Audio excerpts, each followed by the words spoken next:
Nothing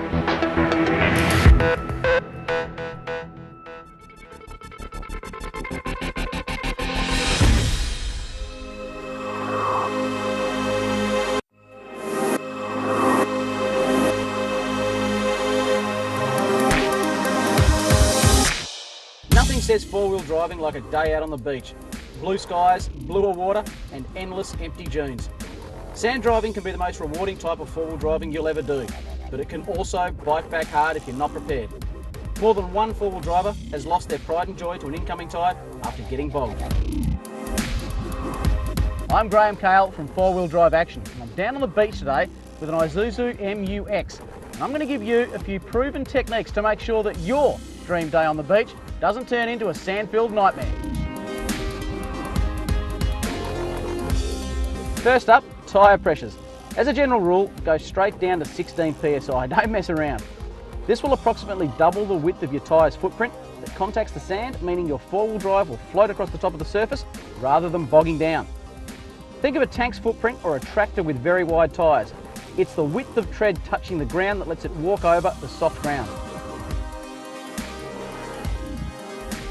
Sand driving is all about momentum, so no matter what, you're going to want to keep your vehicle moving. This doesn't mean you want to go thundering up every dune you see though, as tempting as that might be. It's all about finding that sweet spot of throttle input that gives you the perfect balance between maintaining momentum and excessively spinning your tyres. Before you hit the soft sand, turn the vehicle's traction control system to off. Doing this allows full power to go to all wheels when you need it. Now, if you're only going to remember one rule, make it this one. No sudden movements. That means going really easy on the accelerator, really easy on the brake, and even more importantly, really easy on the steering. When it comes to stopping, make sure you coast to a stop. Don't hit the anchors, because you'll just bog down, and that's where you're going to stay. Wherever possible, try and park your four-wheel drive so that it's facing down a slope. That makes a lot of sense, because then when you go to take off again, you've got gravity on your side. A really common scenario is that you're driving along, all of a sudden you lose forward momentum, you start spinning your wheels.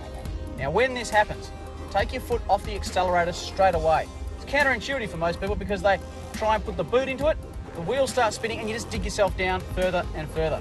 Instead, get onto the situation early and reverse over your hard-packed tracks and have another crack at it. If that doesn't work, you're going to have to let a bit more air out of your tyres. Drive to the tides. Low tide's the best, as you'll have the maximum amount of hard-packed sand.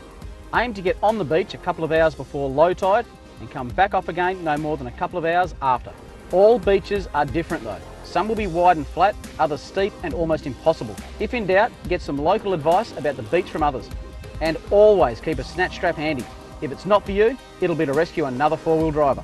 Remember these tips and you'll be a sand driving master in no time. Of course, it really does help that I've got the MU-X's smooth and powerful common rail diesel that makes light work of any sandy environment.